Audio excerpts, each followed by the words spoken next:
Dati halos araw-araw kang kinukulit. Ngayon, parang multo na lang ang presensya mo sa mundo niya. Anong nangyari? At anong dapat mong gawin? May mga pagkakataon sa buhay ng isang lalaki kung saan bigla siyang nawawala sa mundo ng babaeng mahal niya. Hindi dahil sa may nagawang mali, kundi dahil parang biglang lumamig ang lahat. Hindi ka na hinahanap, hindi ka na kinukumusta. At ang masakit, wala ka ring ideya kung bakit. Pero bago ka malunod sa lungkot o gumawa ng padalos-dalos na hakbang, tandaan mo to, ang tunay na lalaking stoic hindi desperado. Tahimik siyang bumabangon at mula sa katahimikang yon, doon siya muling hinahanap. Ngayon, pag-uusapan natin kung anong mga dapat mong gawin, hindi para manghabol, kundi para mamiss ka ulit, kusa at totoo. Walang pa-cute, walang paawa. Purong disiplina, respeto sa sarili at stoic mindset ang katotohanang masakit pero kailangan mong tanggapin. Hindi ka na priority. Ang unang tanda na hindi ka na hinahanap ng babae ay simpleng hindi ka na bahagi ng araw niya. Wala nang kamusta ka. Wala nang ingat ka lagi. At ang pinakamahirap, hindi na siya interesado kung nasaan ka. Sa ganitong mga sandali, maraming lalaki ang agad nagpapadala sa emosyon. Nagme-message, tumatawag, naghahanap ng closure. Pero sa mata ng stoic, ito ang oras para tumigil at magmuni-muni. Reality check. Hindi ka na priority at hindi mo kontrolado ang desisyon niya. Ang tanging hawak mo ay kung paano ka tutugon sa pagkawala niya. Attraction is never constant. Attraction is based on emotion, not logic. Kahit gaano ka pa kabait, kung wala na siyang nararamdamang spark, mawawala ka sa radar niya. Kaya ang tanong ay hindi bakit ako iniwan, kundi paano ko maibabalik ang sarili ko sa sentro ng sarili kong buhay. Ang unang hakbang, katahimikan bilang sandata. The power of silence. Marami ang nagsasabi, kung mahal mo, ipaglaban mo. Pero hindi sa lahat ng pagkakataon ay kailangan mong lumaban gamit ang salita. Minsan ang katahimikan mo ang pinakamalakas mong sagot. Kapag hindi ka na hinahanap, mas nakakaapekto ang pagkawala mo kaysa sa presensya mo. Bakit? Dahil kung dati sanay siyang nandyan ka palagi, ngayon, unti-unti niyang mararamdaman ang pagkawala mo bilang puwang. At kung tunay kang may halaga sa buhay niya, mamimiss ka niya. Cut the access. Kung lagi kang available, predictable ka. Kung predictable ka, hindi ka na exciting. Kaya ano ang solusyon? Iputol ang access. Hindi ibig sabihin na maging bastos ka. Ibig sabihin lang, bumalik ka sa sentro mo. Huwag kang mag-post ng para sa kanya. Huwag kang magparamdam. Live as if she never existed. At dyan nagsisimula ang misteryo. Dyan nabubuo ulit ang attraction. Magbago para sa sarili mo, hindi para sa kanya. Focus on self-improvement. Maraming lalaki ang nagiging obsessed sa pagbabalik ng babae. Ang problema, ginagawa nila ang pagbabago hindi para sa sarili, kundi para mapansin lang. Mali, kapag ganito ka magbago, mababaw. At madaling mapansin na hindi totoo. Level up physically, emotionally, financially. Kung dati ay di ka consistent mag-gym, ngayon gawin mong disiplina. Kung dati ay palaging ikaw ang nagpaparaya, ngayon piliin mo ang sarili mo. Create a life she's no longer part of. Isa sa pinakamalupit na reality sa stoicism ay ito. Kailangan mong bumuo ng buhay kung saan hindi na siya bahagi. Bakit? Dahil sa ganitong paraan, tunay kang makakawala sa attachment. At ironically, sa sandaling masaya ka nang wala siya. Doon siya biglang maiintriga. Doon siya magtatanong, bakit parang ang ayos-ayos mo na kahit wala ako? Ang stoic mindset sa panahon ng kawalan. Huwag mong hayaan na emosyon ang magdikta. Ang common na trap ng mga lalaki, emosyon. Galit, lungkot, selos, insecurity. Lahat yan kapag pinairal mo, lalabas kang desperado, weak at walang backbone. Pero kapag nag-practice ka ng stoic control, mapapansin mong kahit umiikot ang mundo sa sakit na nararamdaman mo, kalmado ka pa rin. Bakit? Dahil hindi mo hawak ang ginagawa ng iba, pero hawak mo ang sarili mo. Hindi mo kailangan patunayan ang halaga mo. Kung totoo ang pagmamahal niya, hindi mo kailangang humingi ng pansin. Ang lalaki na may mataas na self-worth, hindi humihingi ng validation. Kaya sa halip na sabihin sa kanya, "Miss mo na ba ako?" Ipakita mong kahit wala siya, hindi ka nawala sa sarili mo. Kapag nagparamdam siya, huwag ka munang magmadali. Ang tawag ng nakaraan, darating ang panahon na mapapansin niyang wala ka na. Magsisimula siyang magparamdam. Isang simpleng kamusta o like sa lumang post mo. At doon papasok ang pagsubok. Handa ka bang panindigan ang stoic path mo? O babalik ka sa pagiging available agad? Test of strength.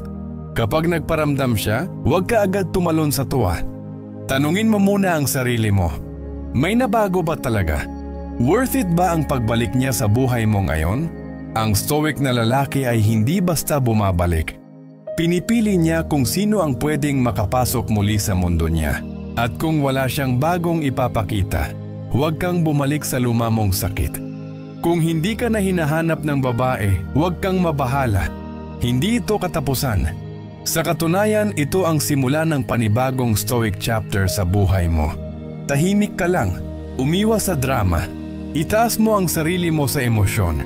At dyan, sa gitna ng katahimikan at pag-level up mo, doon siya biglang lilingon. Pero sa oras na bumalik siya, ikaw na ang may desisyon. Tatanggapin mo pa ba siya? O napagtanto mong mas mahalaga pala ang katahimikan kaysa sa presensya ng taong dati mong pinagpapahalagahan? Bakit lalo siyang lumalayo? Psychological pattern ng paglayo. Ang babaeng lumalayo ay hindi palaging nangangahulugang may iba. Minsan simple lang, nabawasan ang mystery mo. Palagi kang available. Lagi kang nagpapakita ng emosyon. Lagi mong pinapaalala sa kanya kung gaano mo siya kamahal. At dahil dyan, nasasakal siya. Walang challenge, walang thrill, at sa mata niya, ikaw ay naging too predictable. Ang attraction ay parang apoy. Kapag sobrang lakas ng hangin, namamatay. Kapag sakto lang, lalong naglalagablab. Ganyan din ang attraction. Kapag sobrang effort mo, nawawala ang spark. Kaya minsan, mas epektibo ang distance kaysa presence. Bakit hindi mo siya dapat habulin? The chase is a trap. Kapag hinabol mo ang isang babaeng lumalayo, anong mensahe ang pinapadala mo? Kailangan kita para buo ako. Hindi ako masaya kung wala ka. Desperado akong mapansin. At sa ganitong pag-uugali, nawawala ang value mo bilang lalaki. Kasi kung ikaw mismo hindi mo kayang tumayo ng mag-isa, paano kanya igagalang? Stoic rule, walk, don't beg. Hindi mo kailangang magmakaawa para sa atensyon ng babae. Kapag hindi ka na hinahanap, tumayo ka ng tuwid at maglakad palayo. Bakit? Dahil sa bawat hakbang mo palayo, mas lumalapit ka sa sarili mong respeto. At kung tunay siyang may halaga sa'yo, ipagdasal mo na siya rin ay magbago. Pero hindi mo responsibilidad ang maturity ng ibang tao. The law of reverse energy. The less you chase, the more you attract. Kapag tumigil ka sa kahahabol, may dalawang posibleng mangyari. 1. Makikita niyang hindi ka desperate at babalik ang curiosity niya. 2. Hindi na siya babalik at doon mo malalaman na hindi talaga siya para sa'yo. Sa dalawang option na yan, panalo ka pa rin. Dahil ang goal mo ay hindi ang balikan ka niya, kundi ang muling mabuo ang sarili mo. Detachment is power. Hindi ito pagiging manhid. Hindi rin ito bitterness. Ito ay intelligent distance. Isang klaseng lakas na alam mong may nararamdaman ka, pero hindi ka magpapaalipin sa damdamin. Kapag naramdaman niyang hindi ka na attached, doon siya magkaka-interest. Bakit? Dahil bigla niyang mapapansin na hindi ka na sa kanya, umiikot, at yan ang bagay na hindi niya ine-expect. Ibalik ang kalayaan ng pag-iisip. Hindi, lahat ng lumalayo ay kailangan mong habulin. May mga tao sa buhay natin na itinakda lang para turuan tayo, hindi para manatili. At kung ang pagtuturo niya ay ang pagturo kung paano magmahal sa sarili, mission accomplished na siya. Ngayon ikaw lalaki, oras na para bitawan ang mindset na kailangan mo siya para sumaya. Ang mas masarap? Yung kaligayahan mong hindi nakadepende sa kanya. Ang ganti ng tahimik na lakas, hindi mo kailangang mag-post ng padip. Hindi mo kailangang magpahiwatig na okay ka na. Ipakita mo sa kilos mo. Umayos ka sa panlabas mong anyo. Magtrabaho ka ng may focus. Palawakin mo ang social circle mo. Tumahimik ka sa social media. Yung hindi siya sigurado kung okay ka pa ba o tuluyan ka nang naka-move on. Yun ang tanong na bubulabog sa utak niya. Kapag hindi siya bumalik, ayos lang. Minsan, mas mabuting wala siya. Kapag bumalik siya, tanungin mo muna sarili mo. Ito pa rin ba ang taong karapat-dapat sa bagong ako? O baka naman yung lumang ako lang ang bagay sa kanya noon? Kaya bago mo siya tanggapin muli, siguraduhin mong hindi mo lang siya namimiss, kundi kailangan mo talaga siya. At kung hindi na siya pasok sa bagong standards mo, mas piliin mong manatili sa katahimikan kaysa sa relasyon na paulit-ulit kang sinasaktan. The peace of walking away. Ang stoic ay hindi nagbabanta. Hindi siya nagsasabi ng umalis ka, babalik ka rin. Tahimik lang siyang umaalis at kapag bumalik ang babae, hindi agad binubuksan ang pinto. Kundi pinipili niya kung worth it bang pabalikin ito sa buhay niya. Kung hindi, tahimik siyang magpapatuloy. Ang lalaking may sariling paninindigan ay hindi natitinag kahit pa ang babaeng mahal niya ay lumayo. Dahil alam niyang ang pagmamahal, kung totoo, hindi kailangan habulin. At kung ang babae ay hindi bumalik, panalo ka pa rin dahil nahanap mo ang sarili mong lakas. Maraming lalaki ang hindi alam ang gagawin kapag bigla na lang nawawala ang babae sa eksena. Hindi man lang nagpaalam, wala man lang paliwanag, parang na-ghost. At sa halip na manatiling kalmado, ang karamihan, panic mode. Tawag dito, chat doon. Hanap ng closure. Pero tandaan, hindi mo kailangang habulin ang taong pinili kang bitawan. At ang mas mahalaga, hindi mo kailangan ng closure mula sa kanya dahil kaya mong ibigay yon sa sarili mo. Ang lakas ng pagsuway sa Impulse M, wala siyang paramdam ay hindi palaging masama.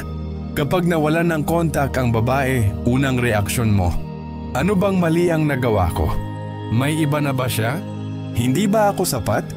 Pero sa halip na tanungin mo ang sarili mo ng paulit-ulit, huminga ka muna ng malalim.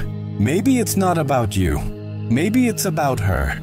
At kung tungkol man sa'yo, hindi mo kailangang ipilit ang sarili mo sa taong hindi nagbibigay ng effort. Emotional control over impulse.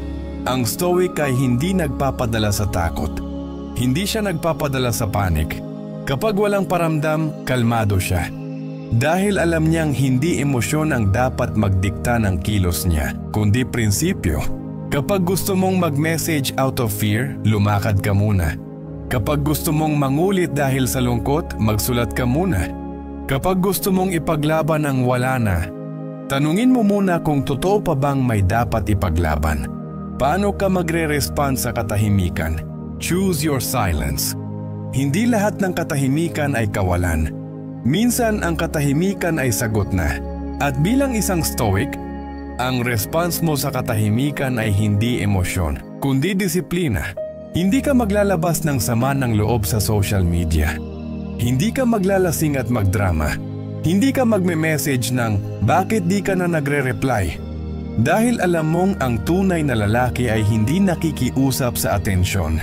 Ibalik ang focus sa sarili.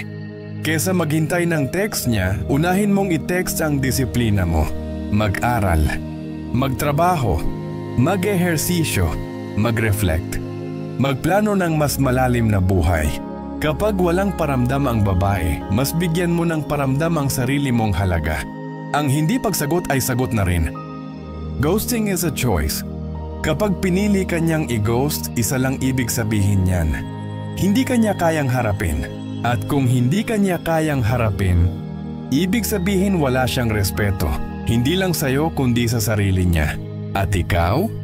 Hindi mo kailangan ng paliwanag mula sa taong walang lakas ng loob magpaliwanag. Stoic mindset, acceptance without bitterness. Ang stoic ay hindi bitter. Hindi siya nagtatanim ng galit. Tinatanggap niya ang sitwasyon, pero hindi niya binibitawan ng respeto sa sarili. Ang pananahimik niya ay hindi pagtanggap ng pagkatalo, kundi paninindigan na hindi niya kailangang habulin. Ang hindi para sa kanya, ang tunay mong laban ay sa loob mo. Self-battle between ego and worth. Kapag iniwan ka, ang unang nasasaktan ay ang ego. Pero ang dapat mong palakasin ay ang self-worth. Ang ego gusto ng revenge. Ang self-worth gusto ng peace. Kaya sa halip na magplano kung paano siya pagbabalikan o paiiyakin, magplano kung paano ka magiging mas maayos, mas disiplinado at mas buo. Hindi ka nabawasan dahil iniwan ka. Isa sa pinakamasakit na akala ng isang lalaki ay ito. Iniwan ako, ibig sabihin may kulang sa akin. Pero hindi laging ganon. Minsan, ang iniwan ay hindi kulang, kundi hindi lang nakita ng babae ang tunay mong halaga. At kung hindi niya nakita, huwag mong ipilit. Kasi kung ipipilit mo ang sarili mo sa taong hindi tumitingin, ikaw din ang masasaktan. Kapag bumalik siya, ikaw na ang may desisyon. The inevitable return. Kapag nakikita niyang tahimik ka pero gumaganda ang buhay mo, magugulat siya. At kapag napagtanto niyang hindi ka na umaasa, may intriga siya. At diyan nagsisimula ang balik. Pero ngayon, hindi na ikaw ang naghahanap. Ikaw na ang tinitingnan. Stoic response, may standards ka na. Kapag nagparamdam siya ulit, tanungin mo ang sarili mo. Worth it pa ba siya? Deserving ba siya sa bagong ako? May tunay bang pagbabago o dala lang ng guilt ang pagbabalik niya? At kung walang bago, huwag mong sayangin ang katahimikan at paglago mo. Dahil ang stoic, hindi basta bumabalik sa dating sakit. Dumaan ka na sa katahimikan, sa pag-atras, sa self-discipline, sa matinding pag-reflect. Hindi mo siya hinabol, hindi mo siya kinulit. Tahimik kang naging mas mabuting lalaki. At ngayon, siya na ang bumabalik. Nagpaparamdam, nagtatanong, kumokonek ulit. Pero huwag kang masilaw. Huwag kang madala agad ng damdamin. Dahil tandaan mo, hindi lahat ng pagbabalik ay dapat pagbuksan. Ang pagbabalik ay hindi laging taos-puso. Bakit siya bumabalik? Maraming dahilan kung bakit bumabalik ang babae. Wala siyang nahanap na mas better. Na-miss niya ang presence mo. Nakita niyang masaya ka na nang wala siya. May pagsisisi. O baka gusto lang niyang ma-validate ulit ang halaga niya sa'yo. Pero ang tanong, bumabalik ba siya dahil mahal ka niya? O dahil hindi niya matanggap na masaya ka nang wala siya? The danger of false comebacks. Huwag kang basta-basta matuwa sa pagbabalik. Dahil kung hindi niya alam kung bakit siya umalis, hindi rin niya alam kung bakit siya babalik. At kung tanggapin mo siya ng basta-basta, baka ulitin lang niya ang cycle. Ang stoic na lalaki marunong magtanong. Hindi para magalit, kundi para unawain kung may halaga pa ba ang koneksyon na ito. Stoic evaluation. Tanungin mo muna ang sarili mo. Bago ka mag-reply, bago ka mag-entertain, bago mo siya i-welcome ulit sa buhay mo. Tanungin mo muna ang sarili mo. Naka-move on na ba talaga ako? May respeto pa ba ako sa kanya? Compatible pa ba kami ngayon na nagbago na ako? Gusto ko ba siyang balikan o na-miss ko lang ang dating kami? Huwag mong ipagkanulo ang sarili mong growth. Kung tatanggapin mo siya, siguraduhin mong hindi mo tinatapakan ang prosesong pinagdaanan mo. Kasi kung siya ay babalik lang na parang walang nangyari, baliwala lahat ng pinaghirapan mong healing. Ang stoic ay marunong tumanggap, pero marunong din tumanggi kung kailangan. Kapag tinatanggap mo siya, may bago ka ng pamantayan. Establish new boundaries. Kung pipiliin mong bigyan siya ng second chance, dapat may malinaw na pagbabago. Clear na expectations, mas malalim na communication, at pinaka-importante, non-negotiables. Hindi mo na pwedeng hayaan siyang gawin ulit ang ginawa niya noon. Dahil ang pag-ibig na walang standards ay nauuwi sa paulit-ulit na sakit. Huwag mong isuko ang binuo mong katahimikan. Ang katahimikan na tinamasa mo habang wala siya. Yung growth na nakuha mo sa pag-iisa. Huwag mong isuko para lang bumalik sa dating sakit. Kung babalik siya, dapat kaya niyang irespeto ang bago mong mundo. At kung hindi niya kaya, huwag mo siyang isiksik. Kapag pinili mong huwag na siyang tanggapin, hindi ka masamang tao kung pipiliin mong tumuloy. Minsan, ang best response ay hindi, "Tara, balikan natin." Minsan, ang best response ay, "Salamat sa pagbabalik mo, pero iba na ako ngayon. Hindi na kita kailangan para maging buo." At sa sandaling mas pinili mong respetuhin ang kapayapaan mo kaysa sa damdamin mo, doon mo masasabi na stoic ka na talaga. Let her see the man you became. Hindi para magyabang, hindi para ipamuka, kundi para ipakita sa kanya na hindi siya ang dahilan ng pagbangon mo, kundi ikaw mismo. At kung may matutunan man siya sa pagbabalik na hindi mo tinanggap, yun ay ang aral ng pagkawala. Minsan, para matutong magpahalaga ang isang tao, kailangan niyang hindi ka na ulit makita. The final stoic mindset. Hindi mo kailangang gumanti, kundi magdesisyon. Hindi mo kailangang iparamdam sa kanya ang sakit na naranasan mo. Dahil ang tahimik mong pagdedesisyon na hindi na siya bahagi ng mundo mo, mas mabigat yun kaysa sa anumang panunumbat. Ang stoic ay hindi naghahanap ng ganti. Ang stoic ay naghahanap ng direksyon. Choose peace over passion. Maaring mahal mo pa rin siya. Maaring may parte sa puso mo na gustong bumalik sa nakaraan. Pero ang tanong, deserve ba ng bagong ikaw ang dati ninyong relasyon? Kung hindi na, piliin mo ang katahimikan. Piliin mo ang sarili mo. Piliin mo ang stoic na lalaki na natutong hindi umasa kundi lumago. Dumating na siya, nagparamdam, nagtanong, naghahabol. Pero ngayon, ikaw na ang may kontrol. Kung tatanggapin mo siya dahil pinili mong gawin yon, hindi dahil desperado ka. At kung hindi mo siya tatanggapin, dahil pinili mong protektahan ang sarili mong katahimikan. Ano man ang piliin mo, stoic man o hindi, ang mahalaga, hindi mo na sinasakripisyo ang respeto mo para sa sarili mo. Kung tapos mo na ang buong serye at tumatak sa iyo ang aral nito, i-comment mo sa baba. Tahimik akong bumangon, stoic akong lumalakad. I-like mo ang video kung nakatulong ito sa iyo at i-share sa kapwa mong lalaking naglalakbay sa katahimikan. At syempre, mag-subscribe para sa mga susunod na serye.